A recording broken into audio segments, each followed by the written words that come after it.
অবশ্যই করবেন। আমি এভাবে দুঃখ শেয়ার করবো না,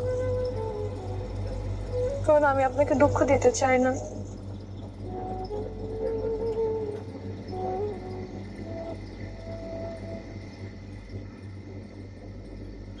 আমিও চাই না।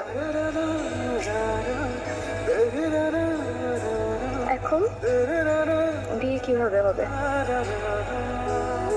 কাজে তো চলে গেছে।